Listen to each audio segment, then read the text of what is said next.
Hello, everyone, and welcome to today's Connects Americas webinar titled Lessons Learned from Inception to Acquisition. Sorry. My name is Daniel Chatlin, and I'm honored to set the stage for an exciting session filled with insights, inspiration, and invaluable lessons for entrepreneurs and professionals in the fintech and venture capital space. Today's event is proudly sponsored by Academy and 999 Global Ventures, organization committed to fostering innovation and collaboration in the financial technology ecosystem. We are thrilled today to have with us a phenomenal keynote speaker, Edrizio de la Cruz. Thank you, Edrizio, for joining us. Co-founder and CEO of Arcus, Y Combinator Group partner and co-founder of the Founders School. Edrizio is also the author of the Amazon bestseller, The Underdog Founder. We'll put the link in the chat a little bit later. A story that encapsulates the resilience, creativity, and determination needed to succeed in today's ever-evolving business landscape. So, as you know, Connects America, maybe you've seen our previous webinars, we're building a meaningful relationship and fostering trust with clients and industry peers to bridge the gap between Latin America and Silicon Valley in particular, but also the rest of the US. We want to connect fintech leaders and tech experts to navigate the complexity of the market. We highlight also the growth potential within the US, Hispanic and Latin American markets while addressing barriers to access. And also we want to establish connections between Silicon Valley investors focused on a tailored solution for emerging markets. A quick note, our session is being recorded and you'll be able to access it on our YouTube channel at youtube.com/@ConnectsAmericas. So I would like also to thank our partners and advisory board for making this event possible. So you have the list here and their faces. Maybe you know some of them. I know that Patrice is connected, Victor, and so on. So thank you very much for your help and support. And feel free to connect with me and Daniel Ayala on LinkedIn for further inquiries or opportunities to collaborate. Without further ado, let me turn it over to Daniel Ayala, who will guide us through today's discussion. Thank you and enjoy the webinar. Thank you, Daniel. Good morning, good afternoon, and good evening to everyone for joining. We appreciate your attention and your engagement. This is our third session since we started last year. And both Daniel and I are the co-founders of this institution, together with a very nice group of advisors that have been helping us direct Connects Americas. It is really my pleasure to introduce Edrizio de la Cruz. Just a wonderful writer, if I may say. I took the time to read his book. Oh, I guess it does. Okay, there we go. To read his book, and it's full of great advice, tough, direct advice to founders that are interested in entering the fintech space. Really great lessons learned and lots of insights. So highly encourage you all to take a look at his book. As I introduce him, Danny was going to share a link with his personal page that provides a lot of detail on some of the things and some of the accomplishments that Edrizio has had, but it's really a pleasure to have him here. So with that, just a little bit of background on him. In 2023, he was the first Latino visiting partner at Y Combinator, which is quite a feat. In 2013, he co-founded Arcus, which is a company that he later sold to MasterCard. And he actually is a Dominican immigrant raised in Harlem, in the New York area, dropped out of college, joined the U.S. Air Force, became an aircraft technician to make ends meet. He came from humble beginnings, like many of us Latinos in the neighborhoods. And I really appreciated Edrizio's honesty and humbleness in how he delivered his message in the book. it strengthened me as an entrepreneur, and also as an advisor in the work that I do on an everyday basis. When he finished his stint in the Air Force, he actually returned to college, worked on Wall Street, earned his MBA at Wharton School, and without any further ado, I'll give the microphone to Edricio to talk a little bit about himself, and we'll set up a QA session at the end. We're gonna reserve about 15 to 20 minutes. If you are too shy to ask questions, just put them on the message line on the chat. And if you want to raise your hand and ask the question, you can do that as well. I don't know if we can do that on the webinar, but for sure through the chat you can submit your questions, and or you can email Daniel and I, and we'll be happy to pass the questions on to Edricio. So with that, so Mauricio, you have a wonderful story, and you've done a number of things on the entrepreneurial side. When I think of you, I think of many founders that are out there that have ventured in the journey you have completed on your first phase. Some of them are still fighting through it. Some of them have dropped out of the race. Some of them are just getting in. Maybe we can start with your journey, talking a little bit about what were some of the early challenges, your inspiration, your drive. I mean, which is amazing, in getting from inception stage to actually selling the company. So maybe a little bit of that, and also share a bit about your growth phase, how you grew and how you eventually got acquired. So share your journey, basically. Fantastic. Well, Danny, first of all, thank you for having me. Always good to see you. Always good to talk to you. And yeah, happy to see so many entrepreneurs on the call. So yeah, I'll share a little bit about my background, and then some of the key things I learned in my trajectory, and then would love to hear your questions. And as I speak, please put questions in the chat. I want to make this as interactive as possible. But as Danny mentioned, Dominican immigrant, grew up in Santo Domingo. My first startup was selling guayabas on the streets. I used to sell it when I was 11 years old. Immigrated to Harlem when I was 12.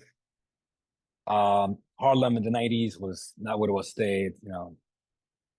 Very dangerous place. I learned a lot, saw a lot. Had a lot of run-ins with the police, with gangs.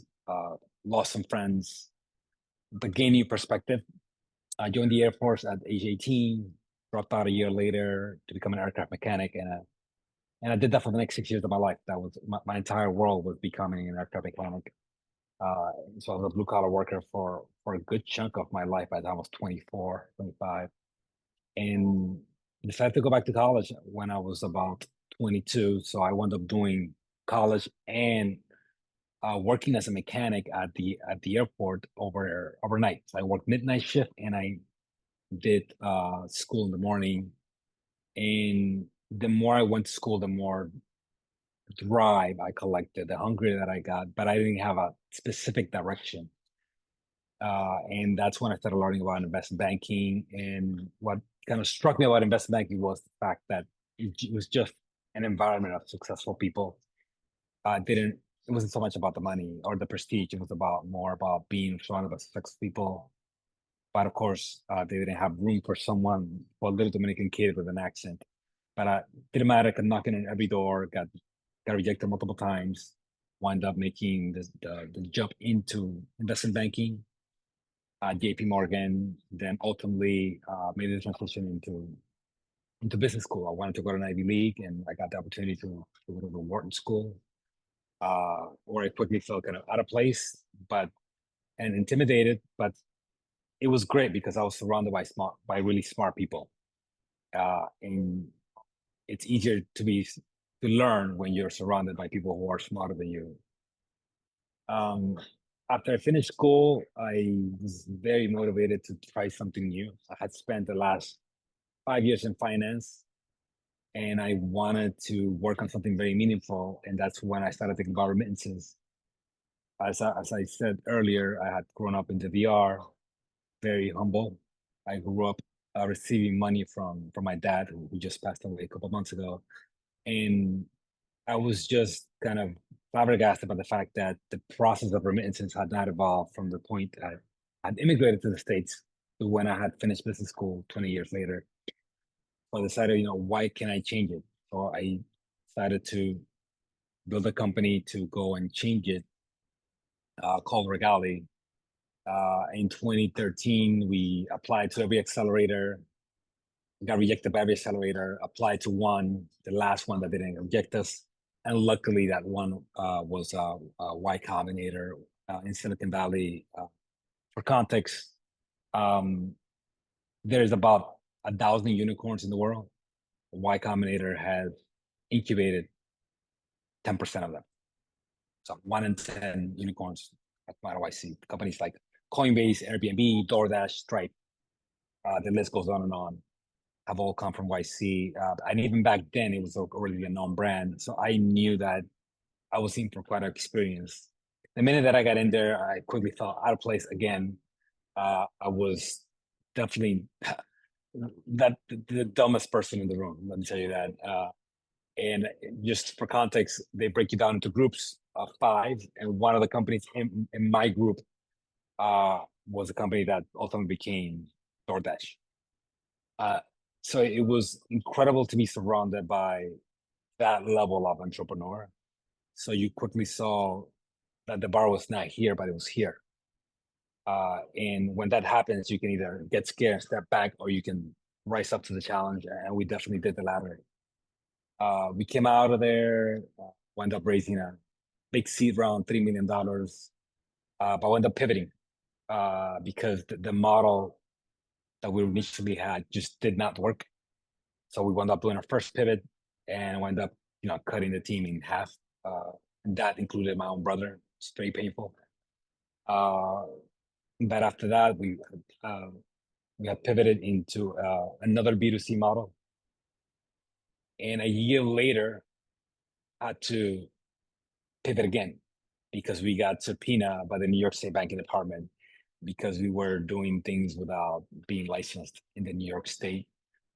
Even though there was not clear directive for what we were doing. We're doing cross-border bill pay, and there was not a clear directive in any kind of legal documents that was a regulated entity, a regulated process.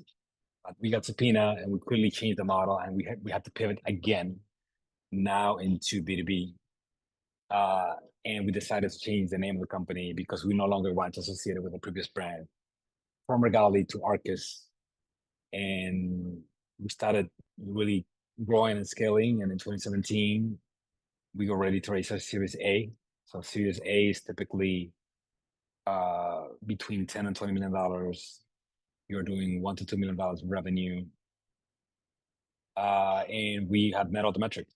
So we went out there to raise a Series A, went to San Francisco, had like 10 meetings, no result, 20 meetings, no results, 80 meetings, no results, 100 meetings, no results, 140 meetings, no results, 145 meetings, one yes.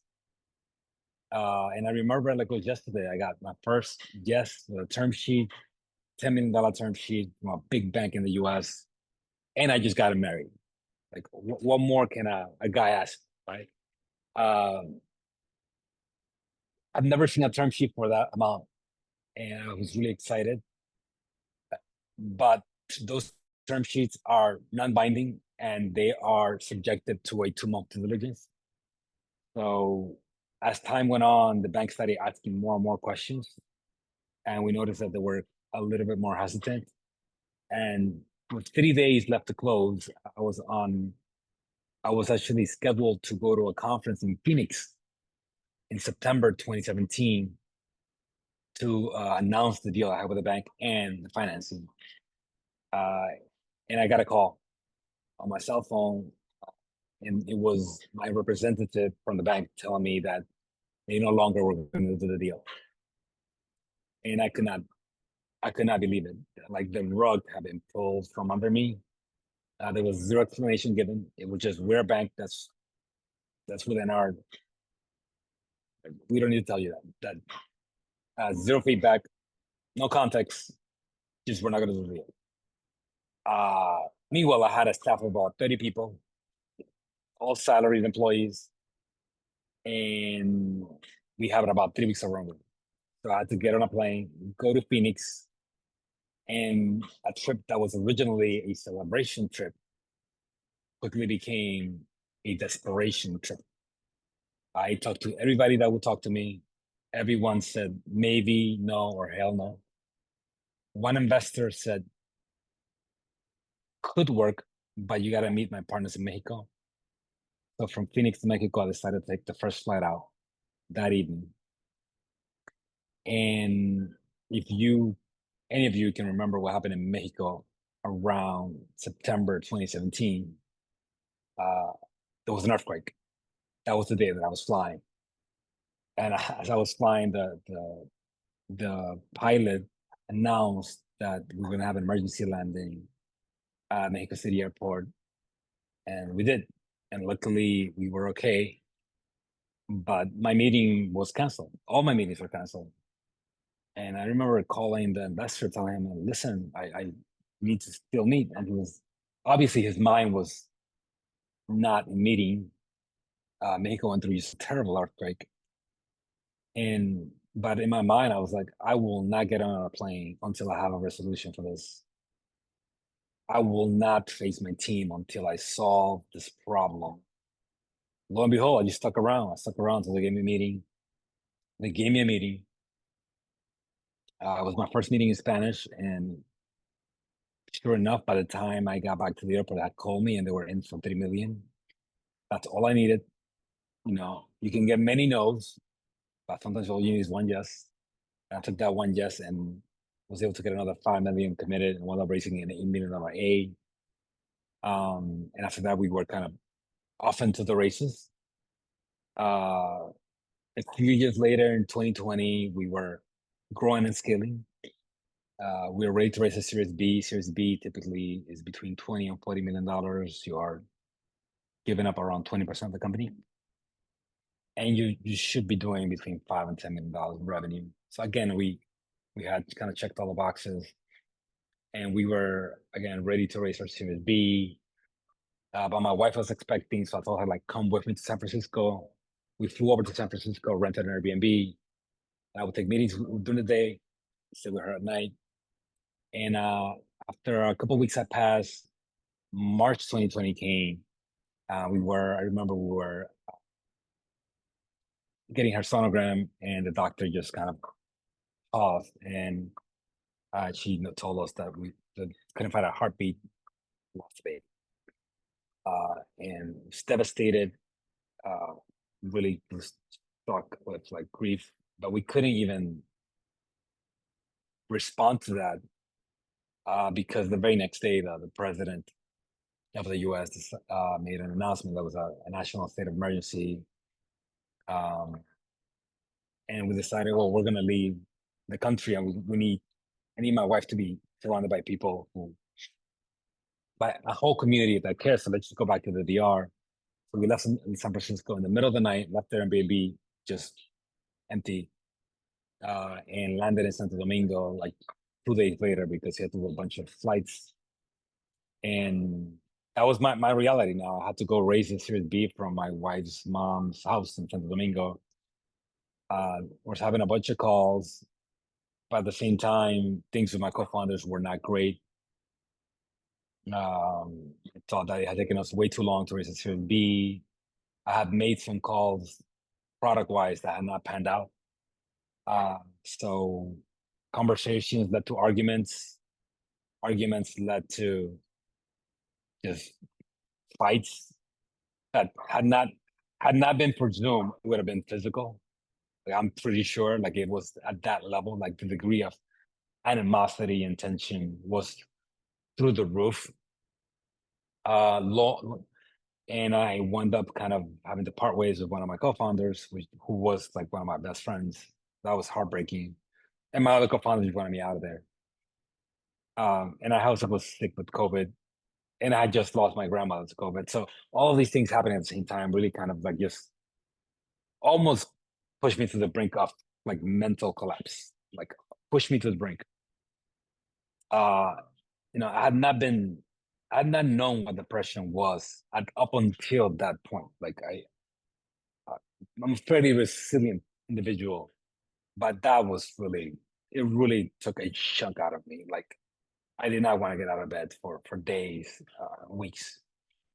I remember I was in the hospital recovering from COVID, and I came across this book called Meditations. It was written by Marcus Aurelius, who was a Roman emperor about a millennia ago. And I was just breezing through it. And there was a quote in one of the chapters that said that the action advances action. What stands in the way becomes the way. And it really stuck with me because it felt like it spoke to me, because every single time there was an obstacle, I figure a way through it, right? I didn't just go and say, this is not, I'm going to stop. And I figure, you know, that the life is like a video game, right? If you play video games, we know that every single level is harder than the last one. And you will get to a level that ultimately seems insurmountable, right? Whether you're playing Mario Brothers or Sonic the Hedgehog, you get to a level where you get stuck. Like, and that's good. Like, that means you gotten really far. And what worked for you at the last level doesn't work for you at this level. But if you can pass this level, you will unlock things and skills that you didn't even know you had. So I decided to go back to the board, ask my job back. Lo and sure enough, I wound up raising our biggest round of capital from SoftBank and Citi, got an offer from Amazon for a Series B, and then got an offer from MasterCard for an acquisition. All happened almost in sequence, like magic. I kid you not. And wound up taking the acquisition offer, which was supposed to be a few months. And it's going to be great. We're going to be done by Christmas. Christmas came, 3 months came, nothing happened. Then 6 months passed, nothing happened. 12 months passed, nothing happened. 18 months passed, nothing happened. Until it was November 2021. I was in a position where I thought I was going to get fired from a job. My wife had lost a job. I thought I was going to be like on the unemployment line. Like that was going to be my reality. Right? Until we got a letter from the government in Mexico into our office telling us that like the one thing that we needed to do was to get the sale approved was approved. And it was the Thanksgiving week. I called up my lawyer and like, whatever you got to do, we need to close this week. And we were like, well, this is a big company. It's a holiday. Thanksgiving, they're not going to do something of this magnitude, much less announce it during Thanksgiving week. That's ridiculous. I'm like, no, we need to do it. I don't know what's going to happen. And to their credit, they moved 50 lawyers into a call on Thanksgiving week. I don't know how, but they did it. Completed the checklist, and literally the next day we announced it on Bloomberg, and that's when I knew it was like real. When I saw the ticker, MasterCard buys Arcus, shares go up 3%. That's when I knew it was real. And it was one of the single most rewarding experiences I've ever had, because you know, as they say, that the sweet ain't as sweet without the sour, and Lord knows I had a lot of sour. Yeah. Yeah. It's an amazing story and an amazing experience for you. Talk about overcoming a lot of unexpected circumstances on the personal and on the startup side. Is really impressive. I think the average person tends to divert or give up, and you know, it's really, I think that's a skill of founders, right? Always finding the way to continue forward. So that's really impressive. Always find a way. Amen to Yes. that. Yes. I'm curious, one question for you. So you talked about and I'll make a segue here, and then we can continue with the next section. But you talked about how you worked with Y Combinator. And so I've had advisors that are completely on board with partnering with an accelerator like Y Combinator. I'm not being specific about Y Combinator in general, but just accelerators in general. And there's two schools of thought. They fast track you and do great for you. And the other one is that, they take equity away. You got to follow their rules. And ultimately you end up handing the keys of the kingdom to them. That's one perspective that I've heard before. And, you're not going to get as much as you can. My perspective is different, but I'm interested, if you were talking to a founder that's kind of on the fence about to go with an accelerator or not, what would be your advice? In general, well, I'm biased having been through one and having worked at one, but it depends on the accelerator, and it depends what are the people mentoring. Most of them have relatively standard terms. You're looking at between 125 to 500K for 7 to 9%. So they're relatively in that ballpark. So the difference really comes into who is the person mentoring and how strong is the network that you're going to get after. I've seen a lot of accelerators where the person mentoring is not an ex-founder. And I say this a lot on my LinkedIn posts is it's very hard to advise people on something that you've never done before. Like Brian Chesky from Airbnb says that all the time. Is like, look, I have front seat row at the Golden State Warrior games, and I watch basketball every day, but I'm not the guy you're gonna go to for basketball advice. I'm just an observer. So YC has a different approach where if you're a partner, you're a very successful founder, and only partners can talk to founders. They go to an extreme where YC we used to have like an admissions team and an outreach team that would talk to founders. Now they just took that away. Now everybody who talks to a founder has to be a partner. Mm. And there's inverse like Techstars where just anyone can talk. They have like mentors who are salespeople, and I feel like that is more bad than good.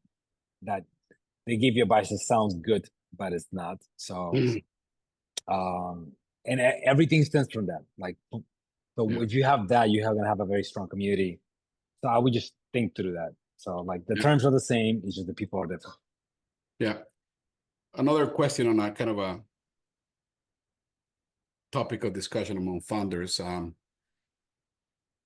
There's a perception that Wharton, Harvard, Stanford, it's almost expected that if you got your MBA there, your likelihood of success with a startup is very high because of your network. What's your perspective on that? I mean, what would you say to a Colombian based out of Orlando who's doing a startup and doesn't have that blue blood school cadre his credentials, and doesn't have the network that those schools bring along? What's your perspective there? Does it really make a big difference, or does it reduce the likelihood of success and access? I would say difference. It doesn't make as big a difference as people think. I think having gone to an Ivy League school, like like I went to both extremes. I went to both, probably the worst. I went to a community college when I was 22, and I got to go to the Ivy League school that was ranked #1 in the world. So there's a huge difference in the difference between those two is not so much the education or the professors, it's the people around you. When I went to community college, the people around me were like, ex-convicts, people in their 30s or 40s trying to figure out their life and Yeah. trying to get their lives in a row. When I went to business school at Wharton, the people there were CIA agents, ex-NFL players, doctors, lawyers, entrepreneurs, politicians, like the operational society. So, and then me, like this random Dominican kid from Harlem. So, humans are social animals. We adapt quickly to environments, which is one of the biggest things I've learned. I talk about this in the book: is get in the right room. Who you spend time with, who you become. So if you don't have that background, and I say this in the book, is build it artificially. Put yourself in a room with other really smart entrepreneurs, right? So it's a matter of like figuring out who those people are. Got it. Thanks for that. Maybe move on to the second section. We spent about 10 minutes here.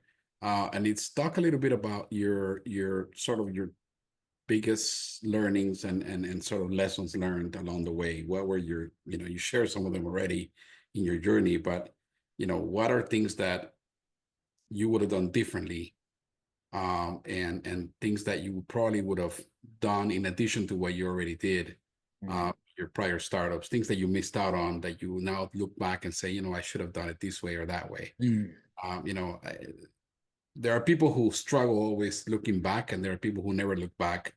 And I think you gotta have a balance of those. So, what's your perspective there? What are some of the, if you were to think of your top 3 lessons learned, what would those be? Yeah, I think about this a lot. I mean, I had to for the book. So one of them was just the team. So again, try to work with people that are better than you in some capacity.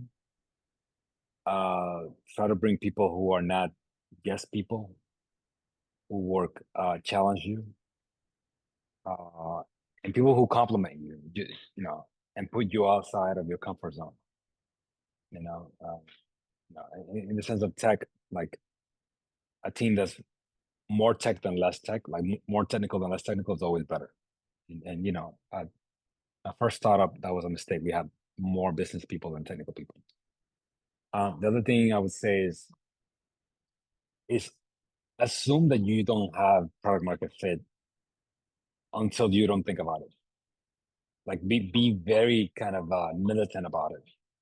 Like don't think because you have some growth, you have product market fit. Always challenge yourself and keep asking, like, are we building something people really want? Are they coming back? Are they referring other people? Until you get to the point where you're not thinking about it. And just be very challenge yourself about it, because it's not guaranteed you're gonna get there. And it took us a long time to figure that out.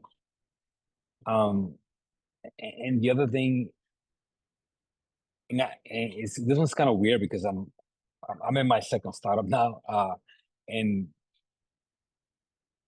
it's like the whole notion of like this is gonna be 7 to 10 years.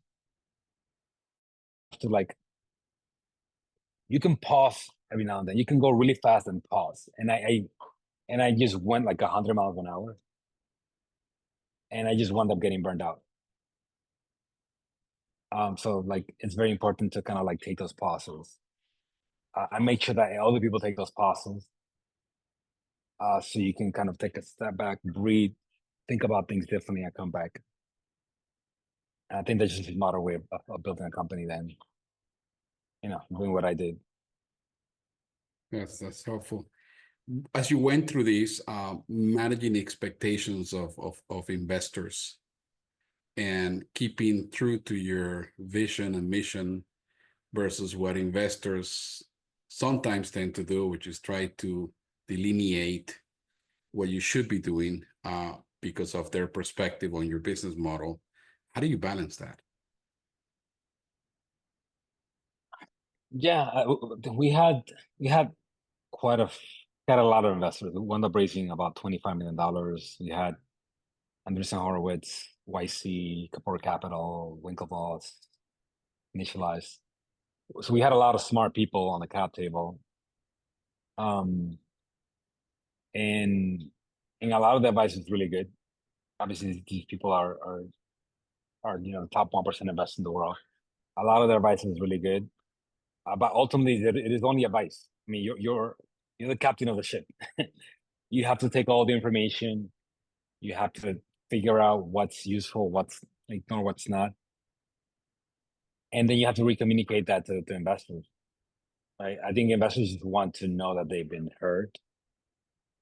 People want to know they've been listened to. And if you can come back to them with data points illustrating why you're not taking their advice, I think it's easy. Good. So having gone through this whole journey and gone through a lot of blood, sweat, and tears, you then set out to write a book. Yeah. So talk a little bit about what inspired you to go through that drill, because it takes a lot of work and effort, and I read through most of it, and it's really well written. Thank you. There's a lot of connotations to Latin culture that only someone like you I would understand. So I was looking at it saying, well, some people that grew up in Connecticut would not be able to understand some of these things. Yeah. But it's outstanding in being sort of a source of drive and inspiration, especially for people who are coming from humble roots like yourself and myself and others. I think it's interesting. So what drove you to write the book? And by the way, so the audience knows this, when he first launched the book in the first year or so, and then for some time thereafter, he was actually selling more books than Peter Thiel with 0 to 1. So that's quite a feat. Thank you. Thank you, brother. It was considered one of the Amazon bestsellers, and if you look at the link that we shared on the chat, you'll see the details behind that. So what inspired you to do this? Well, thank you for that. So the book actually was very organic. I remember throughout my 9 years as an entrepreneur, I used to write a lot of journal entries. I had read that Abraham Lincoln used to do something similar, where he used to write journal entries and he would just pour all his anger. Because he was a very calm guy. He would pour his anger into a letter. He would read it to his wife and then put it in a cabinet and not share it with anybody. I did something similar. So I wound up writing all these journal entries. And when I sold the company, I looked at them again and it was like, wow, this is very dark, but very interesting. And like humans, we have a short-term memory for pain. This is why I always say this is why women get pregnant multiple times. We forget the pain very quickly. And so I knew that I'm glad I wrote those things in the moment, because if I wrote it from hindsight, I don't think I would have been able to really capture how bad the pain was. So I just took all those kind of random journal entries from different places and kind of poured it into what initially was just going to become blogs. And I was like, okay, now this is a whole story. So I started first of all, learning how to write a book. So I took classes for that. And started learning, okay, this is how you write a story. And then I had the option of going with a publishing agent, but I decided, well, I'm not doing this to make money. I'm doing this to share a very raw story. So I'm going to self-publish, because I feel like this is the book that I wish I had when I was 21. Like somebody needs to write something like this, because I felt like, man, like books can transform lives. I wanted to do something that would transform a life and take somebody from going this direction to going this direction. So with that, I was like, I'm gonna pour everything I got into the book, and I'm gonna just rip it, man. I'm just not gonna hold anything back.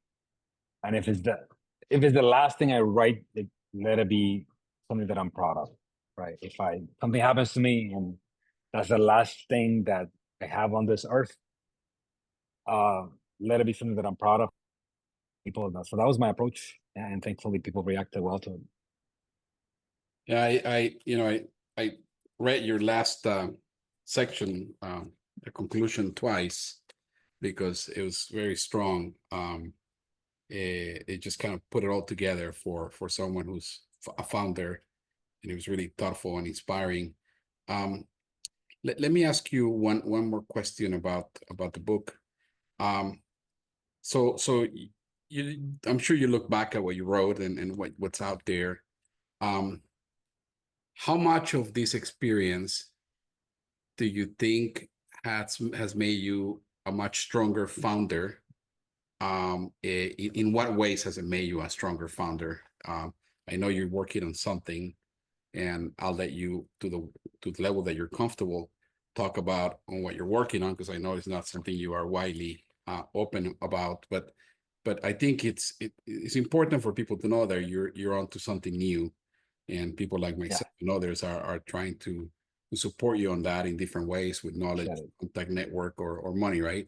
But how are you applying the lessons learned to your next round, and what would you say is probably the one thing that you value the most out of the first experience? It's a lot.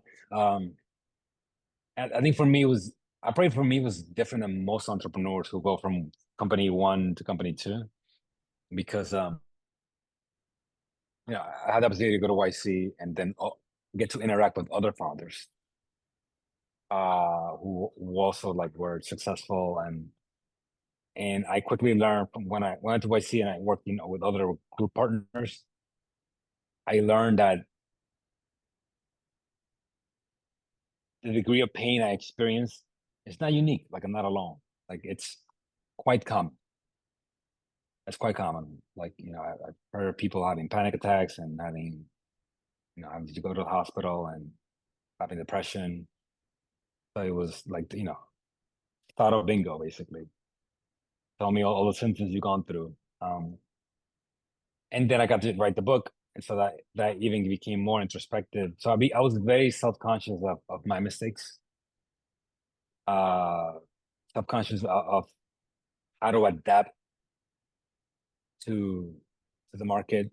So all those things in mind, I just had like a very strong desire to kind of not fix those things, but man, if I ever get another chance, this is what I would do different. This is what I would do different. So yeah, I came across an opportunity. I worked in remittances, I worked in payments, and now there's new technology with stable coins, crypto, and one of the founders that I had mentored was building something in crypto, and I joined them. I joined them as a CEO late last year, and we've been growing very well. And every single mistake I made, every single error, I've tried to correct as much as possible here. And I'm having the time of my life. It is so much fun building again. It's just a different perspective. Thank you for that. Good. So we'll open it up for questions. Daniel, you might have your own set of questions as well. So I'll ask you to intervene as sort of moderator as well. And then we'll go into wrap up. We got about 15 minutes left. Before we do that, anything you want to add, Teresa, before we go into the Q&A that you didn't cover? No, I've talked too much already. So we got time. Thank you. Cool. Great. Yeah, so I have a question, Edrizio. It's about the fundraising. People think that coming to Silicon Valley, you just have to do that and the money is pouring in. But actually, it's very different. So you explained that you had almost a deal. So can you explain a little bit more in detail the process of fundraising from, Y Combinator is a great, I did the startup school, so I was close to that at some point. And it's a great network. It's you have a lot of energy. You have at the end of the camp, the boot camp, you have also the investor demo day. So how important was it for raising money and after that? Can you explain a little bit the process of that? The process of going through accelerator, or the process of raising capital? No, raising capital specifically. Yeah. So I'll tell you, like, the wrong process, which is what I try, and what I've since learned is the right process. The wrong process, which is what I try, is like, hey, we're kind of running out of money. I need to raise money. Let me go put together a quick deck and then figure out who would take meetings with me. And that is what led to what I highlighted earlier, 10 meetings, 20 meetings, 50 meetings, 100 meetings. And the reason that process doesn't work because it's not a process. It's not thought out. You have not thought through the multiple scenarios. You have not thought through the stakeholders on the other side, what they're looking for and how they're looking for, and how things need to be communicated. Some years later, I went to YC, and what I learned the right process is you need to create a process that maximizes leverage on your side and minimizes risk. Maximize leverage, you need to dramatically reduce the scope of time from which you are racing to the point that you finalize race.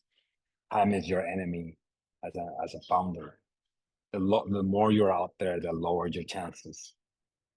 So the best process is when you say, I want to raise, how much do you want to raise and what's for, right? Let's figure that out first. And you have a plan A and plan B, right? Plan A is like your pie in the sky number, and plan B is like your bare minimum. And that's what you need to operate. So you'll be happy just with that, but you say to the world, I'm going to raise my plan. Then you need to carve out all your investors, that your investor universe, that should be 100, if not 200. Mind you, there's 4,000 VCs in the United States alone. So I'm sure you can find 200 people that will invest in you, right? And make sure that they are in your stage and in your sector and in your region, right? Those three factors. But Most people, a lot. Because when you have an investor on board, and maybe not at the seed level, but Series A and after, it's like a wedding. You're going to live together for a certain period of time, maybe 10 years. So is it something you consider when selecting an investor, or you say, no, I don't want this kind of investors, and I'm not even going to talk to them, or the money is the money, and if they accept, I'm going to take it in. I think it depends. I think when you're early and if you're getting safe, there's nothing that the investor has zero control. None, actually. They give you the money, that's it. So the beginning, just optimize for speed. I think if, like me, I'm a second-time founder, I optimize for speed and valuation, but I would not optimize for speed, valuation, and brand. No founder has gotten big because they picked the best investors. None that I know of. But just get the money in, get it quickly within market terms, and move on. So you don't optimize for brand until later. The most investors don't have that much value. So, but yeah, like I said, there's a process to it, and you should follow the process. Danny, you have another question? In other words, money is money. Money is money. Money is money. I think we have a couple of questions from the audience. I'll go ahead and relay the first one there. This one's coming from Patrice. Thank you, Patrice, for joining. Did you create and are keeping now a list of potential acquirers for your ventures? Were you expecting MasterCard to be a potential acquirer?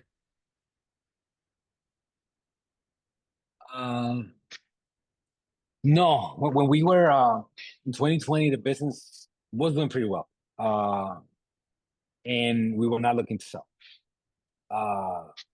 We didn't start building a list of acquirers until we got an offer to be acquired to build leverage. So the business was doing pretty well, and we had multiple offers of just fundraising, none in M&A, but when we got that M&A offer. But yeah, it is good to, once you make the decision, is you need to make sure that you are buttoned up to go through the process, because the bigger your acquisition, the more buttoned up you're gonna be. And if you're gonna sell to a publicly traded company, you need to be very buttoned up. Good. Thanks for that. Patrice, if you have a follow-up, feel free to add that. Then the second question from the audience is an anonymous attendee.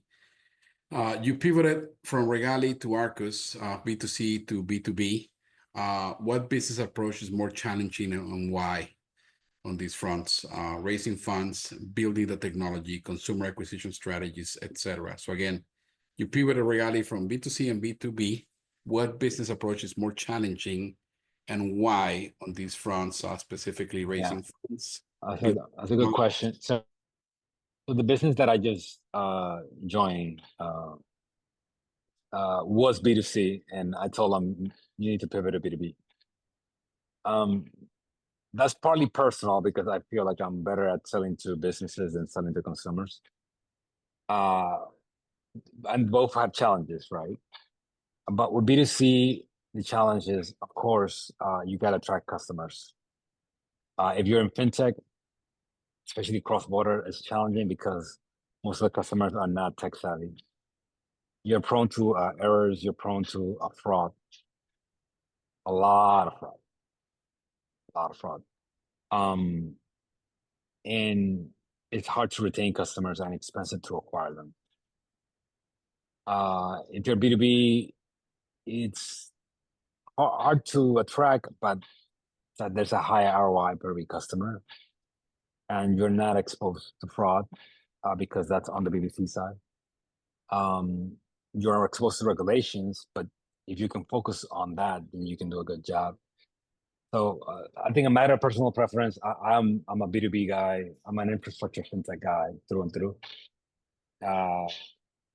But they say consumers coming back now, so Got it. Could be different. So you got two questions from. Thank you for that. Two questions from Juan Pujol. And he's got kind of an investment banker background, but also he's got a strong founder experience through some of the ventures that he supports. So the two questions are: where were you cash flow positive when you sold to MasterCard, and how did MasterCard set your price, to the extent that you can share any of that? No, we weren't cash flow positive. Very few startups are. I mean, whatever cash flow we made, we poured it back into the business. Okay. And What year obviously did you sell again? It was 21. Okay. So like the peak of And the how did market. they set the price then? I mean, back then, you had like insane multiples, right? Like, you have 20, 30x multiple on revenue. So we were very lucky, to say the least. Yeah. Can you share the range of multiple that you were in?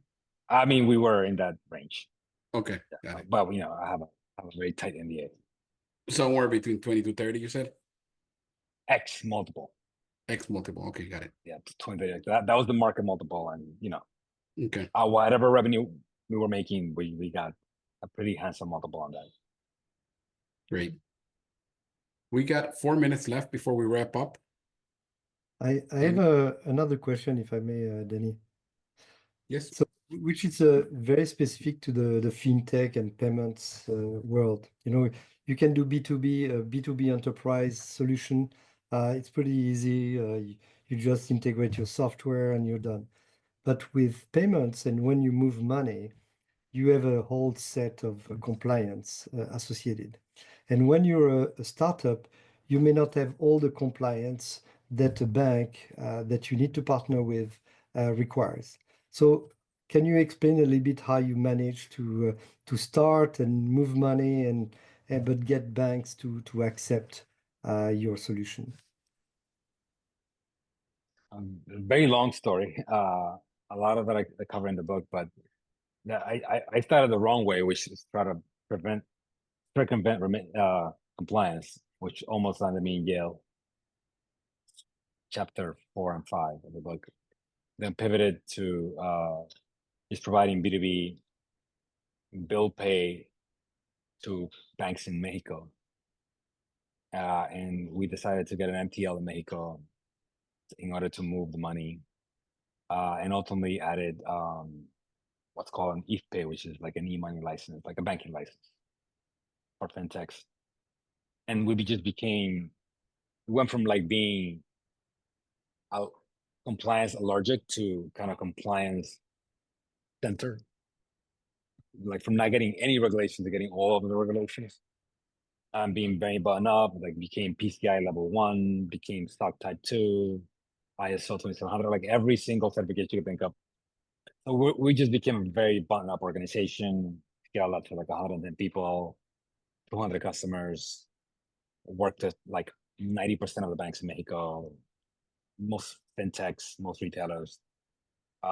We just became the de facto product on bill pay. But yeah, being compliant and being regulated really helped.